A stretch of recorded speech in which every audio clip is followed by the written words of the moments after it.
Bismillahirrahmanirrahim. Pada kesempatan kali ini kita akan masuk ke topik pertama pada pembelajaran topik teori bilangan yang akan kita pelajari selama 1 semester ini. Jadi yang pertama kita masuk ke dalam konsep bilangan bulat. Ya mungkin sebagian dari kita atau bahkan kita semua sudah sering menemui yang disebut dengan bilangan bulat. Tapi di sini ada beberapa hal yang akan menjadi topik pembahasan, tidak hanya sekedar bilangan bulat sebagai suatu bilangan, namun sifat-sifat yang lahir dari bilangan bulat itu sendiri.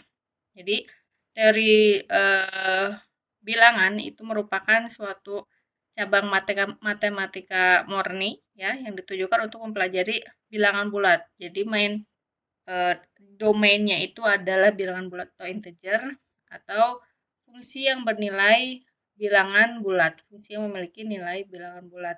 Ya, sebagaimana matematika diskrit juga domainnya itu ya sebagian besar gitu ya itu bergerak di bilangan bulat ya. Nah, kemudian bilangan bulat sendiri atau ada juga yang menyebut dengan integer ya adalah bilangan yang tidak mempunyai pecahan desimal ya, misalnya 8, 21 dan seterusnya. Negatif juga boleh, 0 juga termasuk bilangan bulat. Ya, sebagaimana definisi formal yang mungkin sudah pernah ditemui oleh bilangan bulat itu sendiri, itu merupakan yang didefinisikan oleh suatu bentuk yang memang dia tidak memiliki pecahan. Nah, di sisi lain gitu ada bagian yang melengkapi bilangan bulat. Bilangan bulat itu hanya mencakupi bilangan-bilangan yang tidak memiliki pecahan, sedangkan bilangan yang memiliki pecahan itu dinaungi gitu ya, yang ada di dalam suatu ruangan disebut ruangan himpunan semua bilangan real. Gitu ya. Di situ termuat semua jenis, tidak semua tapi hal-hal yang tidak tertampung, tidak diakomodir oleh bilangan bulat, diakomodir di bilangan real. Nah, kemudian untuk lebih tingginya ada juga bilangan-bilangan yang tidak bisa bentuk-bentuk yang tidak dapat diakomodir oleh bilangan real. Naik lagi ada yang disebut dengan bilangan kompleks dan seterusnya. Semakin atas ada saja himpunan yang bisa menaungi hal-hal yang tidak diakomodir oleh himpunan yang di bawahnya. Gitu ya. Jadi mungkin pengetahuan kita terbatas pada bilangan bulat, bilangan real, kemudian ada lagi yang lainnya mungkin ada beberapa. Nah, namun dalam konsep bilangan sendiri itu tuh makin ke atas kita makin bisa melihat oh ternyata ada yang tidak bisa diakomodir oleh di sini kita naik lagi gitu atau bahkan mungkin pindah ke sisi yang lain ya. Jadi hal yang bisa ditarik adalah tidak semua. Jadi kita misalkan pada awalnya kita punya bilangan bulat, oh ternyata ada kebutuhan yang tidak dapat dijawab oleh himpunan bilangan bulat saja. Kemudian naik lagi ada himpunan bilangan real. Oh ternyata setelah kita punya yang pada awalnya kita merasa bahwa bilangan real himpunan semua bilangan real itu sudah bisa mencukupi kebutuhan bilangan yang kita butuhkan istilahnya seperti itu. Ternyata lama-kelamaan ada saja kebutuhan yang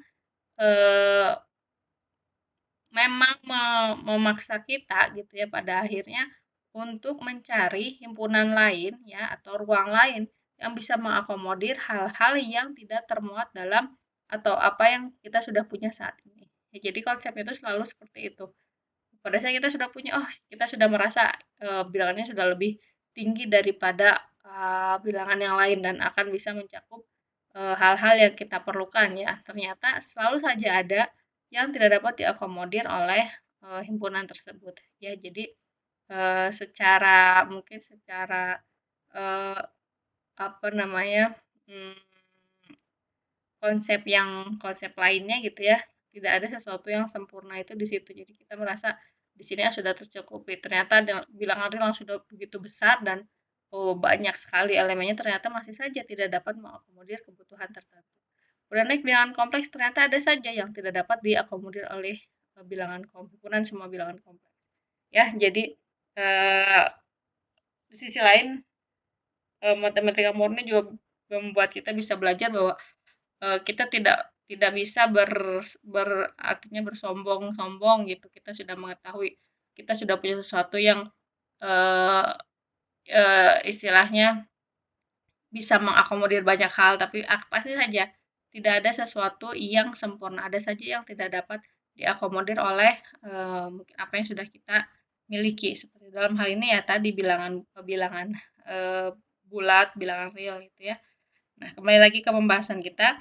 Sifat-sifat pembagian pada bilangan bulat gitu ya. Di sini tentunya berbeda dengan apa yang didefinisikan di bilangan real ya, pembagian pada bilangan real karena memang di situ elemen-elemennya eh, apa namanya eh, memuat pecahan desimal, artinya kita bisa misalkan membagi dua dibagi tiga gitu dan hasilnya berupa pecahan atau desimal. Sedangkan pada bilangan bulat ya, bagi yang sudah mengambil mata kuliah grup itu ada yang disebut dengan ketertutupan. Jadi kita harus bisa eh, menghasilkan operasi di himpunan tersebut bisa terdefinisi apabila hasil dari operasi tersebut merupakan elemen dari himpunan itu sendiri. Gitu ya.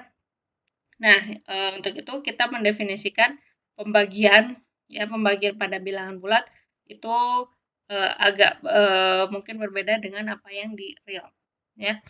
Nah, misalkan A dan B bilangan bulat ya, kemudian di sini A-nya tidak boleh sama dengan 0. A dikatakan habis membagi B atau dengan kata lain A divides B jika terdapat bilangan bulat C. Jadi apabila terdapat bilangan bulat yang lain, sebut saja C, sehingga B itu merupakan hasil perkalian antara A dan C. Ya.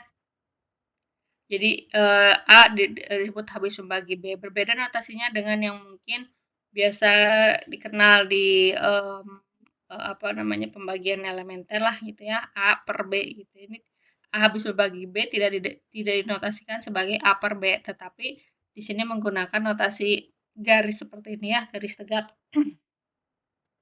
Ini dibaca A membagi B ya. Atau ini kan berlaku apabila ada bilangan bulat C sehingga B itu merupakan perkalian antara A dan C dan A-nya itu tidak boleh sama dengan 0. Jadi di sini dibatasi A-nya tidak boleh sama dengan 0. Sebagai contoh, kita punya 4 itu membagi 12. Kenapa 4 membagi 12? Karena 12 dibagi 4, ini pembagian yang biasanya 12 dibagi 4 itu sama dengan 3. Ya, atau dia 12 itu kalau dibagi 4 dia tidak bersisa gitu ya, atau 4 itu habis membagi 12. Ya, bahasanya seperti itu. Jadi jangan sampai tertukar. Ya, atau bisa juga kita tuliskan 12 itu sama dengan 4 dikali 3. Ya, 4 dikali 3 makanya hasilnya 12 dan 4 itu membagi 12 ya karena ada bilangan bulat 3 sehingga 12 bisa dituliskan sebagai perkalian antara 4 dan 3. Nah, namun 4 itu tidak membagi 13 contoh lainnya. Kenapa 4 tidak membagi 13? Karena tidak ada bilangan bulat yang dapat kita ambil sehingga 13 itu bisa dituliskan sebagai perkalian antara 4 dikalikan bilangan bulat tersebut. Ya, jadi tidak ada bilangan bulat yang bisa mengakomodir kebutuhan tersebut. Ya, artinya kalau kita bagi 13 dengan 4 ya, 13 dibagi 4 dengan pembagian biasa, maka hasilnya adalah 3,25. Dan ini bukan merupakan elemen dari bilangan bulat. Jadi bilangan bulat itu apa pembagiannya di sini akan terdefinisi kalau dia hasilnya adalah elemen dari bilangan bulat itu sendiri. Nah, ini hanya meng-highlight apa yang tadi sudah saya sampaikan ya, bilangan bulat A itu dikatakan membagi secara habis ya atau habis membagi bilangan bulat B jika terdapat bilangan bulat K ya sehingga B sama dengan K. Kalau tidak membagi dirotasikan dengan garis kemudian dikasih coret ya. Contohnya di sini 5 membagi 30 karena tentu saja 30 dibagi 5 itu hasilnya 6, tidak ada sisa atau tidak ada dalam bentuk desimal ya atau pecahan. Atau bisa kita apa namanya, tuliskan juga bahwa 30 itu merupakan perkalian antara 5 dan 6 atau terdapat bilangan bulat 6 sehingga 30 bersama dengan 5 dikali 6. Kemudian 7 juga membagi minus 21. Kenapa? Karena minus 21 itu bisa dituliskan sebagai perkalian antara 7 dan min 3. Nah, namun 8 tidak membagi 27 karena kita tidak akan bisa menemukan bilangan bulat lain sehingga 27 itu bisa dituliskan sebagai perkalian antara 8 dengan bilangan bulat tersebut. Ya, itu tidak membagi. Nah, bilangan K pada definisi ini dia tunggal. Ya, dia tunggal sifatnya eh, itu bisa dibuktikan ya. Jadi apabila kita ingin membuktikan ketunggalan dari suatu elemen gitu ya, kita andaikan saja ada bilangan bulat yang lain selain K. Sehingga saya bisa menuliskan B itu dengan MA dan B sama dengan KA juga. Ya, jadi membuktikan ketunggalan itu seperti kita ambil kita ambil atau kita tuliskan satu hal yang mau kita buktikan, satu entity yang mau kita buktikan ketunggalannya itu kita tuliskan dalam dua cara yang berbeda. Nah, pada akhirnya kita harus tunjukkan bahwa dua cara tersebut ternyata memang sama gitu ya. Nah, di sini saya tuliskan B sama dengan MA dan B sama dengan K. Yang harus ditunjukkan adalah kita harus menunjukkan bahwa M sama dengan K gitu ya. Nah, B sama dengan MA dan B sama dengan KA. Maka ini kan sama-sama B nih. Artinya MA sama dengan KA. Yang ingat yang mau kita tunjukkan bukan MA sama dengan KA, tapi kita harus menunjukkan M sama dengan K. Ya. Nah, MA sama dengan KA. Karena A-nya tadi disebutkan tidak boleh sama dengan 0 ya, dibatasi. A-nya tidak boleh sama dengan 0, maka di sini bisa berlaku hukum kanselasi. Ya, untuk lebih jauhnya tentang apa namanya kanselasi ini nanti kita ini akan biasanya sudah dibahas di teori grup ya, nanti mungkin akan kita bahas dalam sesi tersendiri. Jadi bahasa sederhananya seolah-olah seperti kita mencoret gitu ya bagian yang sama. Tapi itu sebenarnya kita melakukan hukum kanselasi di mana A-nya sama ya, juga mereka sama-sama tidak nol, maka M berdasarkan hukum kanselasi seolah-olah A-nya itu dicoret dan menghilang. Artinya yang tinggal kita peroleh adalah M sama dengan K ya.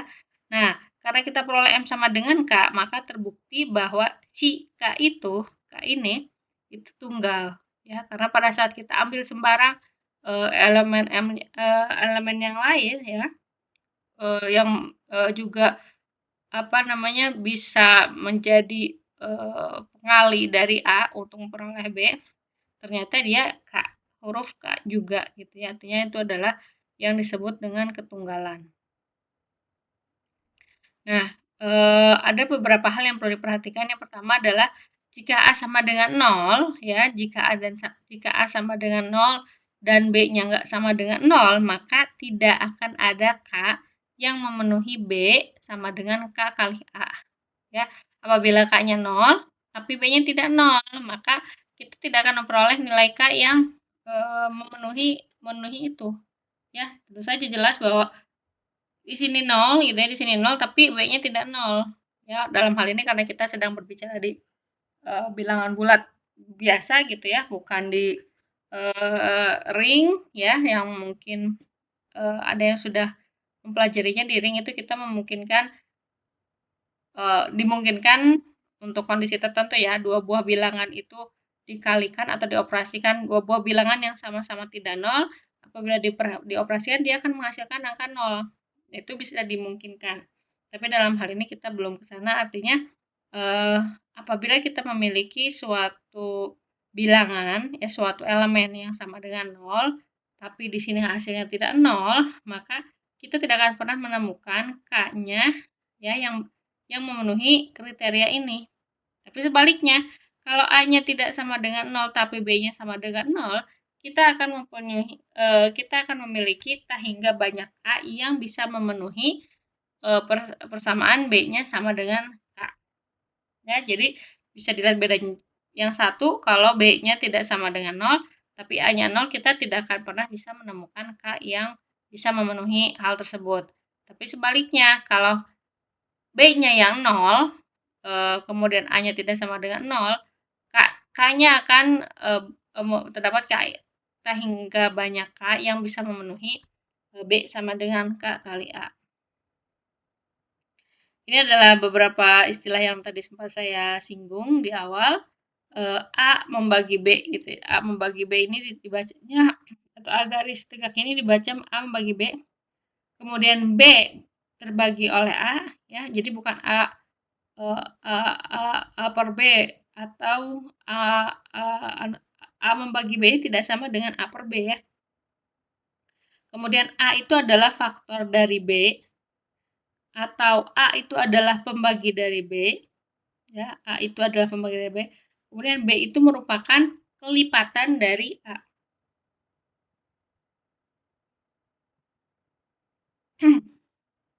Nah, kemudian apabila A, B, dan K bilangan bulat dengan A-nya tidak sama dengan 0, kemudian B-nya sama dengan KA, maka K itu disebut dengan hasil bagi atau quotient dari B oleh A. Jadi hasil bagi itu disebut dengan quotient. Kemudian K itu adalah faktor dari B yang menjadi komplement ya, atau kawan biasa kita gunakan istilah juga komplement, bahasa Indonesia komplement. Sekawan dari A.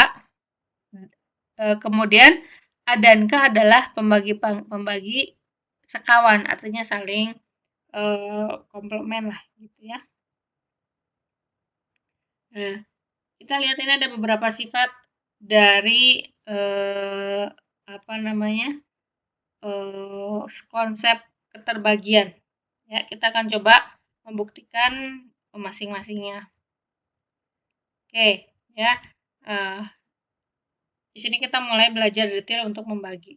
Jadi misalkan A, B, C, D itu integer. Di sini saya buat diketahuinya secara umum dulu. Diketahui A, B, C, D elemen bilangan bulat. Kemudian A-nya lebih besar dari 0 dan D-nya lebih besar dari 0. Yang A diketahui pula yang kalau A ini diketahui yang secara umum, ini diketahui secara spesifik. A membagi B dan A membagi C. Yang akan ditunjukkan itu adalah A membagi B ditambah C. Ya, oke. Sebelum ke sini saya buat apa namanya? Nah, ini diketahui A membagi B. Artinya terdapat taruhlah K1 anggota Z sehingga maaf ini kali terdapat nih. Sehingga B itu sama dengan K1 dikalikan A.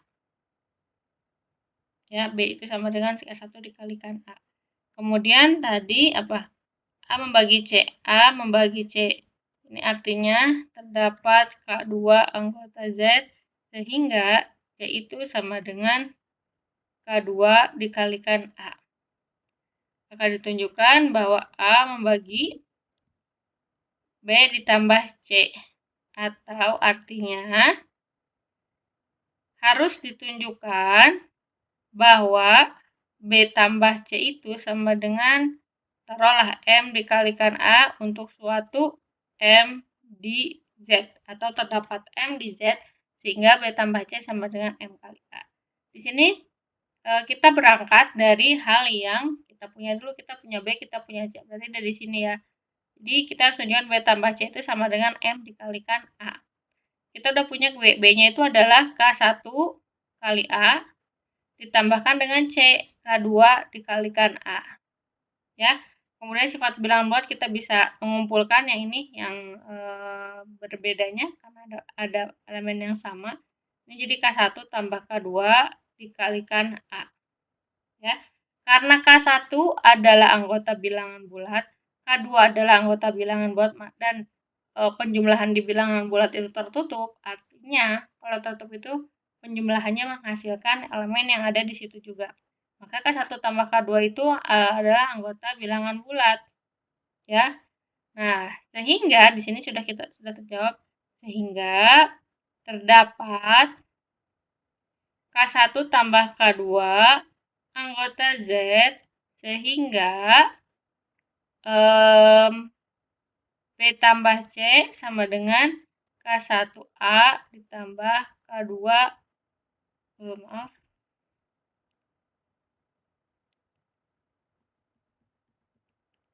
K1 tambah K2 dikalikan A. Jadi, terbukti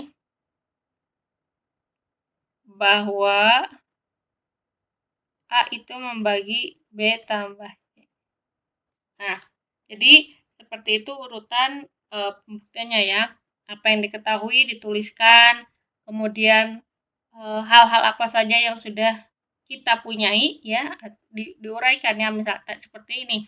Kita sudah punya A-nya membagi B. Nah, kita uraikan kalau A membagi B itu artinya apa sih? Kita gali lebih dalam hal-hal yang bisa nantinya kita gunakan untuk melakukan langkah pembuktian. Begitu juga yang kedua nih, pada saat kita menuliskan kita juga punya A membagi C, tuliskan artinya apa? Artinya di sini ada K2 elemen Z, sehingga C itu bisa dituliskan sebagai perkalian antara K2 dan A. Ya, jadi ini yang seterusnya mengikuti alur. Kemudian untuk yang B min C ini dilakukan serupa ya, tapi tidak apa-apa. Saya tuliskan saja. Ini yang kedua. Jadi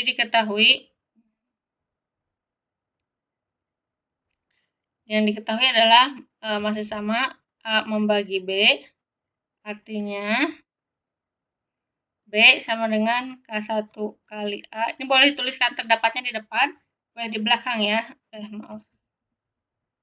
K1 kali A, di mana K1-nya ini untuk suatu, K1 anggota dari Z. Ya, kemudian A membagi C, itu artinya C sama dengan K2 kali A. Ini untuk suatu, K2 di Z juga. Nah, yang kita akan tunjukkan adalah A membagi B min C. B min C. Tahu artinya harus ditunjukkan bahwa B min C itu sama dengan sesuatu dikalikan A. Ya, M di Z. Nah, kita sudah punya M, kita sudah punya B, kita sudah punya C. Berarti B min C bisa kita cari. B min C sama dengan K1A dikurangi K2A. Atau di sini bisa berlaku juga sifat yang tadi berlaku di sifat yang sebelumnya, K1A min K2A, berarti kita bisa kumpulkan K1 min K2-nya dikalikan A. Nah, ini karena masing-masing ini adalah bilangan bulat, ini juga bilangan bulat, maka dia akan selalu menghasilkan elemen bilangan bulat. Ya, atau saya tuliskan saja, misalkan ini M gitu ya, M dikalikan A. Ya, jadi terdapat M di Z, sehingga B min C itu bisa dituliskan sebagai perkalian antara M ya, atau ini sama dengan M, saya tuliskan M lah ya, M dengan A. Ini juga terbukti ya. Nah, kemudian selanjutnya yang ketiga, yang C. Ya, diketahui A membagi B dan A membagi C, maka untuk sembarang integer N dan M akan ditunjukkan untuk sembarang Mn anggota Z berlaku A membagi MB ditambah NC. Ya. Akan tunjukkan ya. Nah, artinya kalau ini ada kata-kata untuk setiap, yang harus kita lakukan adalah ambil MN anggota Z sembarang. Nah, tapi ini jangan lupa dulu dituliskannya apa ya. Jadi ini sama seperti tadi. Ini artinya B sama dengan K1 kali A untuk suatu K1 di Z. Kemudian yang ini artinya C sama dengan K2 kali K2 di ada salah. Ini bukan elemen, harusnya kali. Nah, ini K2 kali A untuk suatu K2 anggota Z. Ya. Nah, kita mulai dari sini. Ini kan mau kita tunjukkan bahwa A membagi MB tambah NC. Artinya, harus ditunjukkan bahwa MB tambah NC itu sama dengan, misalkan taruhlah L dikalikan A. Jadi, MB tambah NC itu sama dengan L yang merupakan anggota bilangan bulat. Ya. Nah, sekarang kita berangkat dari apa yang kita punya. Kita punya B dan C. Kita kalikan dulu dengan M dan N. Jadi, M K1 kali A tambah N K2 kali C. Ini jadi MK1 kali A tambah N K2 kali C. Ya, karena ini bilangan bulat, ini juga bilangan bulat, maka masing-masing merupakan anggota bilangan bulat.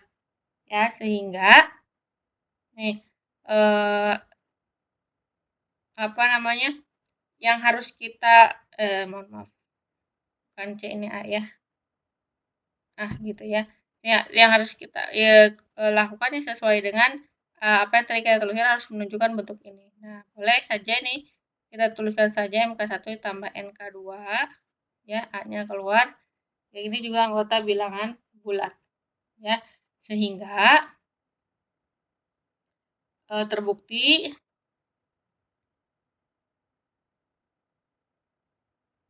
bahwa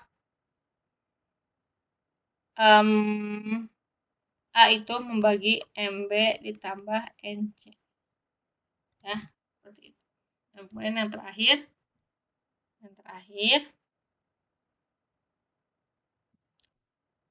diketahui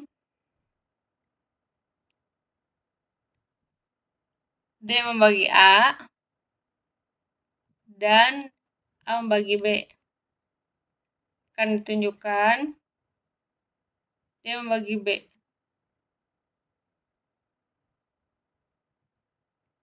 D membagi B. Nah, ini kita tuliskan dulu. Artinya A sama dengan K1 kali D untuk suatu K1 di Z. Kemudian ini artinya B sama dengan K2 kali A yang untuk suatu K2 di Z juga. Akan ditunjukkan D bagi B, artinya harus ditunjukkan bahwa B-nya sama dengan taruhlah L dikalikan D. Ya. Nah, kita sudah punya B-nya ya. B-nya itu sama dengan K2 dikalikan A. Tapi di sisi lain kita juga sudah punya A. A-nya itu adalah K1 kali D. Jadi kalikan K2, K1 kali D. Ya. Nah, ini dikalikan. Karena masing-masing ini adalah bilangan bulat, maka akan menghasilkan bilangan bulat juga. Ini adalah anggota bilangan bulat. Ya, tadi ini bisa saya tuliskan 1 dikalikan B. Nah, ternyata kita bisa menemukan, taruhlah ini namanya L gitu ya. Misalkan namanya L, anggota bilangan bulat juga karena hasil perkaliannya juga tertutup. Karena terdapat L di Z, sehingga B itu bisa mohon maaf ini salah lagi.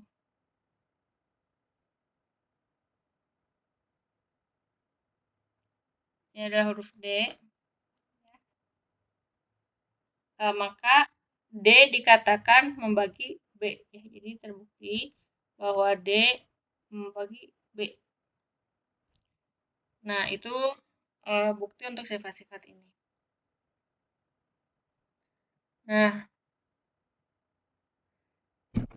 ini ada latihan, silahkan kalian kerjakan. Nah, kita masuk ke teorema Euclidean. Teorema Euclidean ini terkait dengan bagaimana kita melakukan langkah-langkah untuk bisa mencari hasil bagi dari dua bilangan bulat. Ya, jadi di sini misalkan M dan N bilangan bulat, kemudian N-nya lebih besar dari 0. Apabila M dibagi dengan N, maka hasil pembagiannya adalah Q dan sisanya R, sehingga M-nya itu sama dengan NQ tambah R. Nah, ini harus diperhatikan nilai R-nya itu ada di rentang 0 dan N, artinya tidak boleh berupa bilangan negatif. Ini contohnya, ini 1987 dibagi 97 sama dengan 20. Masih sisa 47. Artinya 1987 itu bisa saya tuliskan sebagai 20 dikali 97 ditambah 47. Ya. Nah, kemudian yang selanjutnya, min 22 dibagi 3 sama dengan min 8. Sisanya ada 2, maka min 22 itu sama dengan, atau bisa saya tuliskan sebagai penjumlahan antara min 8 dikali 3 ditambah dengan 2. Nah, yang perlu diperhatikan adalah nih, ini kan sama ya, min 22 bagi 3, kenapa kita ambilnya min 8? Karena pada saat kita mengambil min 7, kemudian ada sisanya min 1, ini salah. Kenapa? Karena syarat dari teorema tadi adalah bahwa R-nya harus berada di rentang 0 sampai N. Ya, jadi ini tidak berlaku sifat yang tadi ya. Oke. Nah, sekarang kita masuk ke PBB atau biasa kita gunakan istilahnya adalah GCD ya. GCD atau PBB di sini kita sepakati saja menggunakan istilah GCD. GCD itu adalah pembagi bersama terbesar atau PBB, atau juga disebut kalau zaman dulu faktor persekutuan terbesar ya, FPB. Nah, kalau di sini kita gunakan GCD saja. GCD dari A dan B adalah bilangan bulat besar D, sehingga D-nya membagi A dan D membagi B. Ya, berarti kalau kita bisa menemukan D yang seperti itu, maka di GCD dari A dan B itu sama dengan D.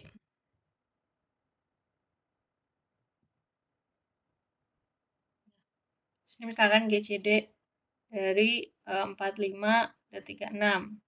Ya, faktor pembagi dari 45 adalah 1, 3, 5, 9, 15, 45. Kemudian faktor pembagi dari 36 adalah 1, 2, 3, 4, 9, 12, 18, 36. Nah, kemudian untuk mencari GCD dari 45 dan 36, yang dicari adalah faktor-faktor pembagi bersama atau yang samanya ya.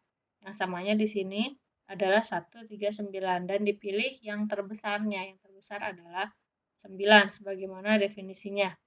Artinya GCD dari 45 dan 36 itu adalah 9. Kemudian dalam menentukan GCD ya kita bisa menggunakan teorema.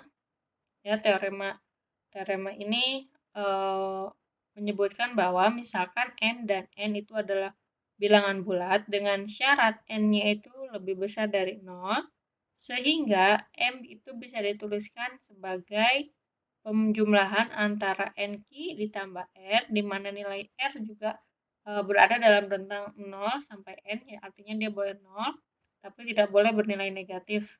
Ya, maka GCD dari M dan N itu akan sama dengan GCD dari N dan R.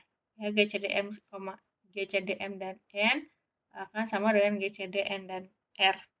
Contohnya, M-nya itu misalkan sama dengan 60, kemudian N-nya sama dengan 18, 60 itu sama dengan 3 dikali 18 ditambah 6. Ya, maka GCD dari 60 dan 18 itu akan GCD 60 dari 18 kan 6. Kemudian akan sama dengan GCD dengan 18 dan 6 yang juga adalah 6. Ya, ini contoh sederhananya. Kemudian untuk mencari GCD berdasarkan teorema tadi kita memerlukan langkah-langkah yang bisa digunakan untuk mencari GCD tanpa harus ya mungkin bolak-balik dengan kalau kita bisa saja menggunakan pembagian biasa.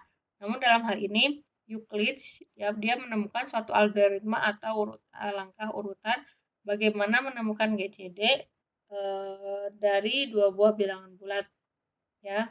Di sini biasanya dikenal dengan algoritma Euclides. Nah, misalkan M dan N adalah bilangan bulat tak negatif dengan M-nya itu nilainya lebih besar sama dengan 0. Kemudian misalkan pula M itu adalah R0 dan R1 itu sama dengan N. Nah, lakukan secara berturut-turut pembagian untuk memperoleh yang pertama R0. Pembagian di sini bukan pembagian secara yang biasa kita kenal. Maksudnya yang sebelumnya tadi sudah kita sebutkan. R0 itu sama dengan R1 dikali Q1 ditambah R2. R2 di sini adalah sisa dari R0 dibagi dengan Q1. Nanti sisanya R2 gitu ya. Pengali dari Q1-nya adalah R1, sisanya R2. R2 ini rentangnya ada di antara 0 sampai R1. Jadi nilainya lebih kecil daripada R1. Mohon maaf. Jadi R2 itu ada di rentang 0 dan R1. Kemudian si R1 ini kita pindahkan ke depan, ya, kemudian kita cari lagi sisanya apabila dibagi dengan Q2. Begitu seterusnya hingga diperoleh sisanya itu adalah sama dengan 0. Ya, ini kita ingatkan lagi bunyi teoremanya adalah seperti ini. Jadi mencari GCD dari M dan N ya atau dituliskan seperti ini. Itu langkahnya jadi kita lakukan langkah serupa dari R0, R1, Q1. Kemudian cari lagi R1-nya pindah ke depan, kemudian R2-nya juga pindah ke depan ya. Kita cari Q2-nya. Terus sisanya berapa? Nah, ini pindah ke depan lagi. Terus seterusnya sampai tidak ada sisa lagi atau R ke N atau R ke yang ke berapa gitu dia nilainya 0.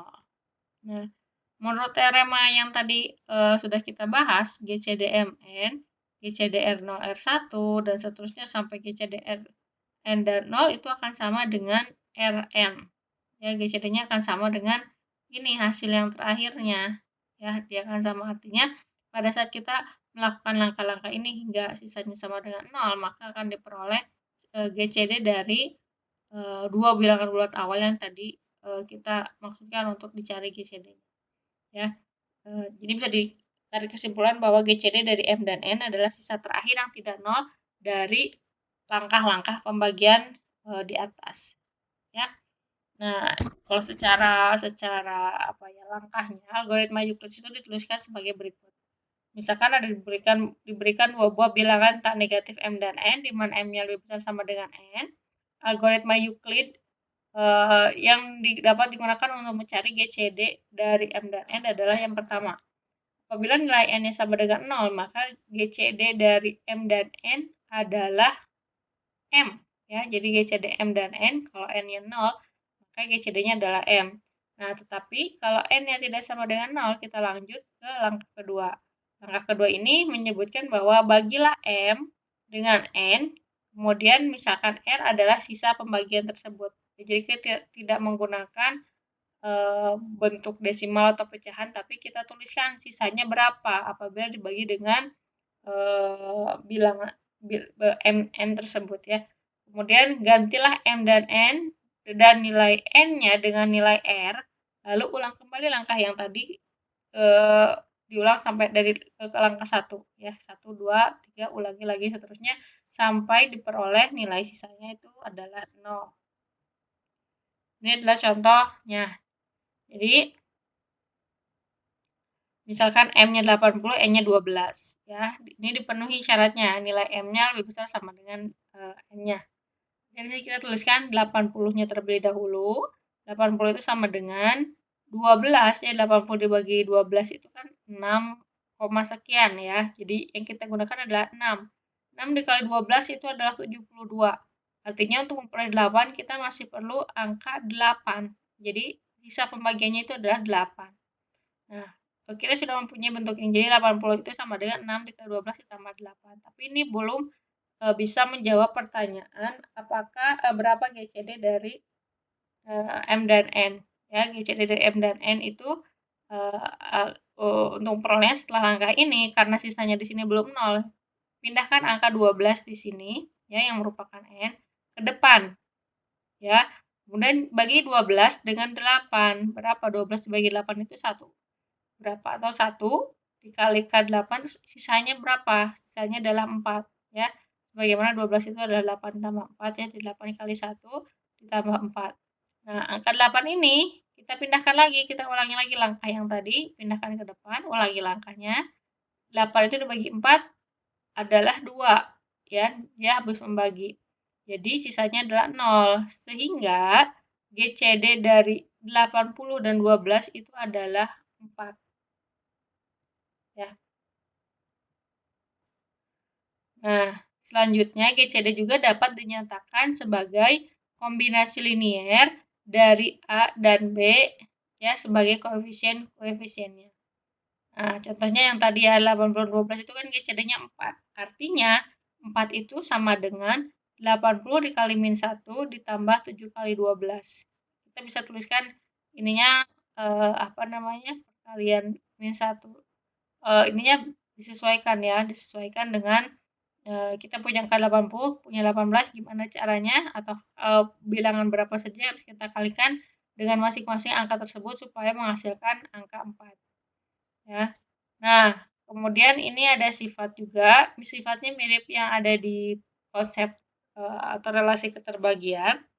Misalkan A dan B adalah bilangan positif, maka terdapat bilangan bulat M dan N, sehingga GCD dari A, B sama dengan MA ditambah NB. Ya, MA ditambah NB. Itu adalah GCD. Teorem ini berangkat dari fakta bahwa GCD dari A, B bisa dituliskan sebagai kombinasi linier. Nah, ini contohnya. Misalkan nyatakan GCD 21 dan 45 sebagai kombinasi linier dari 21 dan 45. Ya.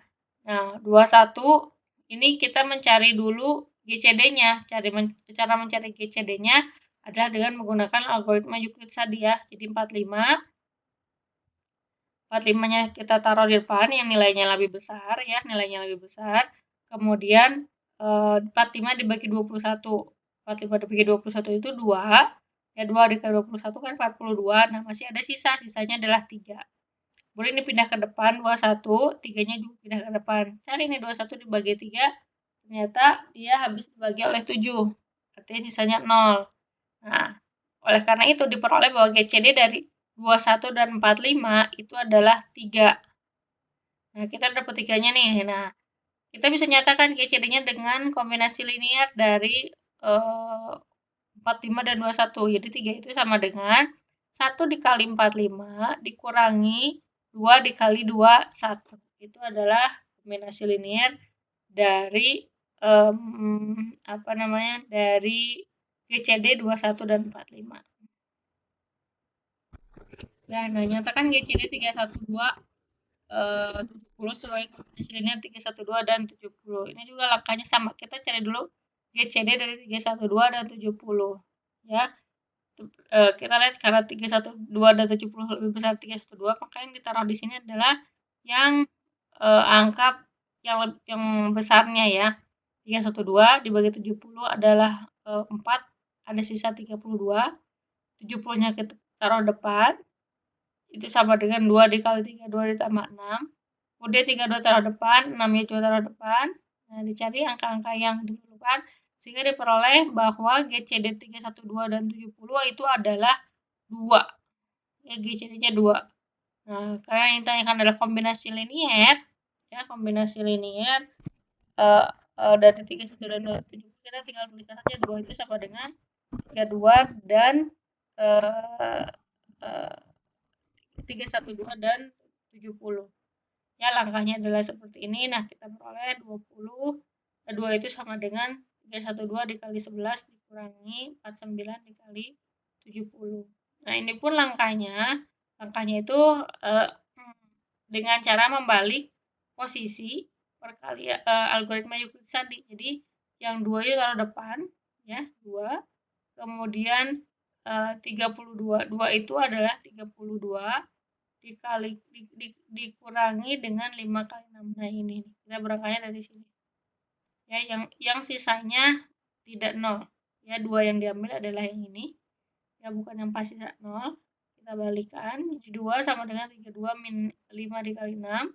Kemudian 6-nya pindah ke depan. Ya, 6-nya yang di sini yang pindah ke depan. Kemudian yang ini ditaruh di belakangnya sini. Ya, jadi sedikit berbeda, bentuknya silang, jadi tidak lurus tadi 2 ke depan. Kalau ini dipindahkan ke belakang. Nah, substitusikan yang 5 ke 4 ya. Jadi 32 dikurangi 5, ini 32 dikurangi 5 kan 6-nya ini kita punya ini. Ya, 6-nya. 6 itu 5 dikali awalnya 5 kali 6, namanya diganti dengan ini. Nah, jadi diperoleh adalah 2 itu sama dengan 11 dikali 32 dikurangi 5 dikali 70. Ya. Nah, kemudian kita susun lagi sehingga diperolehlah 2 itu sama dengan 11 dikali 3, 12 dikurangi 4 kali 4, 9 dikali 70. Seperti itu. Ya. Kemudian selanjutnya ada yang disebut dengan konsep relatif prima.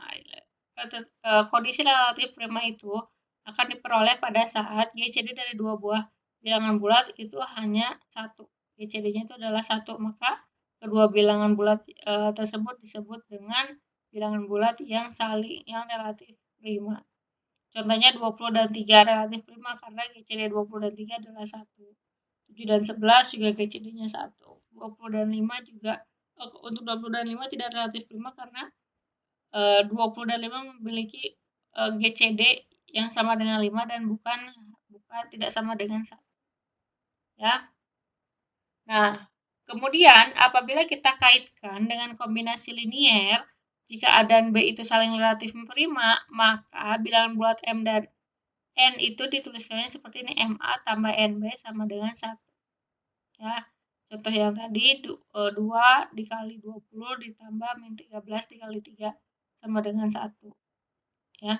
Nah, tapi 20 dan 5 itu tidak relatif prima karena GCD 20 dan 5 itu sama dengan 5 sebagaimana tadi sudah dijelaskan dan tidak sama dengan 1. Sehingga 20 dan 5 tidak dapat dinyatakan dalam 5 kali 20 ditambah N kali 5 sama dengan 1. Itu. Ini adalah latihan, silahkan dikerjakan ya, dikumpulkannya di live ya. Untuk pertemuan ini saya cukupkan dulu. Wabillahi taufiq wal hidayah. Wassalamualaikum warahmatullahi wabarakatuh.